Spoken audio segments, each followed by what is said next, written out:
What's up guys, it's Bevel here. Today we're going to talk about filler metals and filler wires while we choose which ones for what. So just going to jump right in.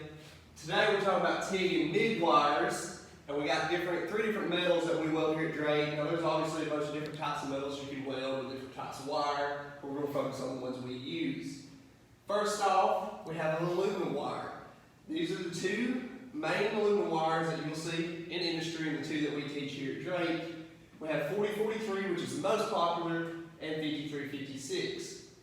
Those can be used in TIG wire or in MIG wire whenever we're welding aluminum. You choose your wire depending on what polarity we're using and also what materials we're going to be welding. So 4043 is the most common one that we would use, and when you have an aluminum class, you get a little more in depth on why we pick those. But those are the two most common for TIG and MIG for aluminum. Carbon steel, the main thing we teach here at Drake. ER70S-6 and ER70S-2, those are the most common in the TIG world, what we teach here, and we're going to get into what these numbers mean in a little bit.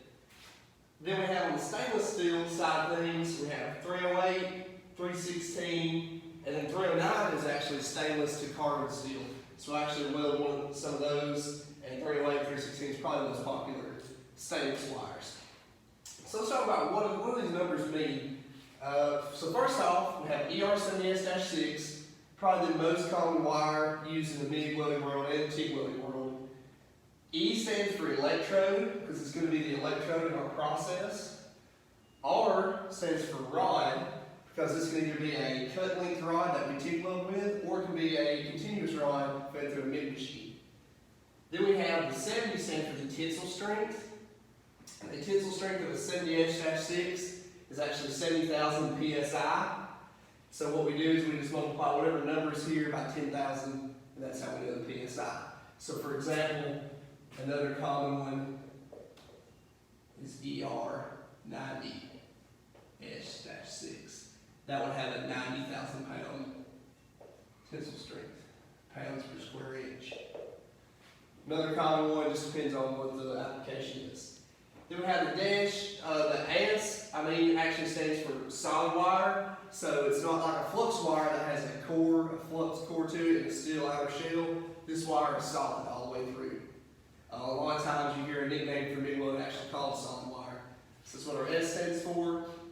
And then the last digit stands for the composition, what's made up of this rod. And a lot of times that determines this first one right here, silicon. How much silicon is in that rod? 6 and 2 are the most common ones that we use, and that's why because 6 has more silicon in it. A lot of times we use 6 is the most common used in the world because it's made for clean material. Dash 2 has less silicon in it, but it has some other deoxidizers like manganese, titanium, it actually has aluminum.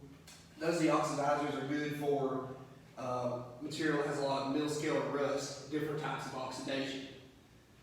So if we got real clean metal, we're working in a production assembly line where we're building stuff in new parts, that's probably why they're going to use dash 6.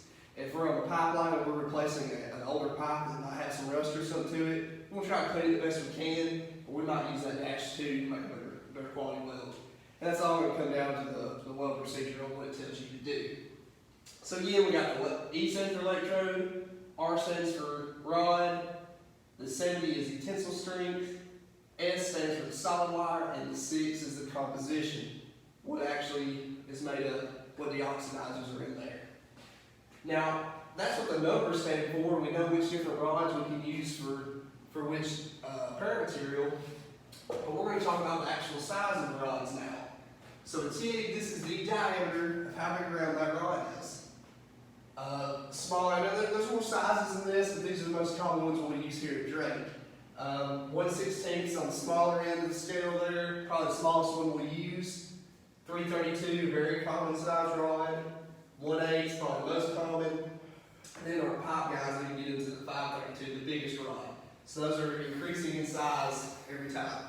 Obviously, if we increase in size, we're going to either be filling up, making a bigger weld puddle, filling up a bigger joint, or we're going to have more amperage to properly melt that much more filler material.